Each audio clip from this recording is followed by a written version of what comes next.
young men. And I had to think about where I learned commitment from.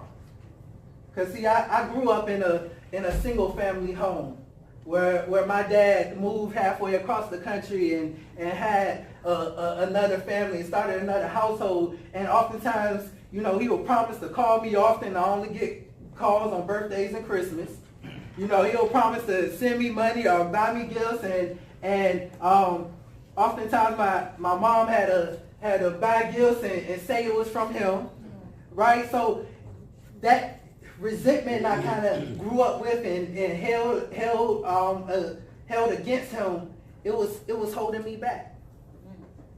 It was holding me back from doing something that I could clearly do. And how many times have we had clients or know people who seem to be going on the right path or doing better, and then it's just like they just do something stupid to mess it all up. Like, what are you doing? I know you know better. How did you just do that?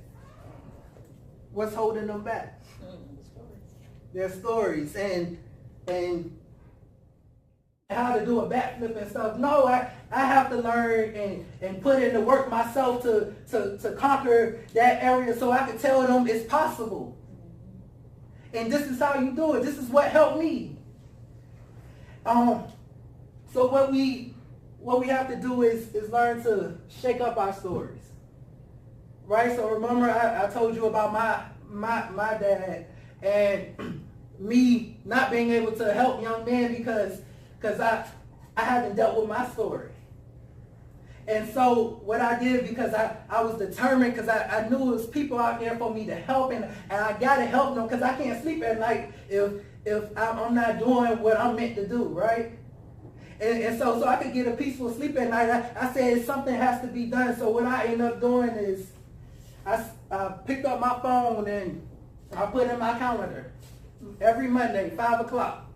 It says call Dad. And what I do when that alarm goes off, when I can, I call my dad.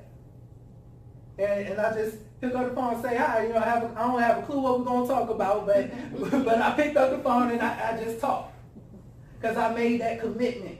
Because I had to shake up my story. The person who broke his commitments to me over and over again, I had to learn to make a commitment to him so I don't hold on to that story no more. So I don't stay stuck in that story no more.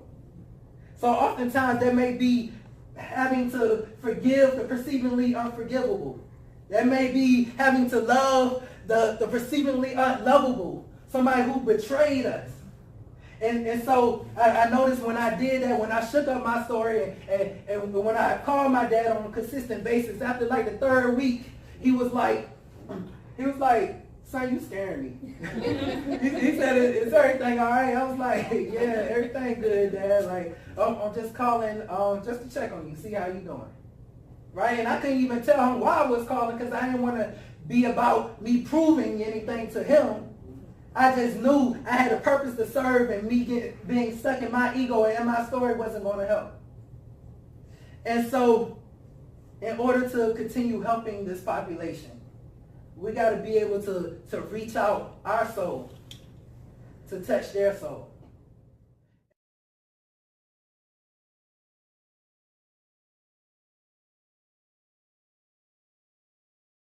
Dog.com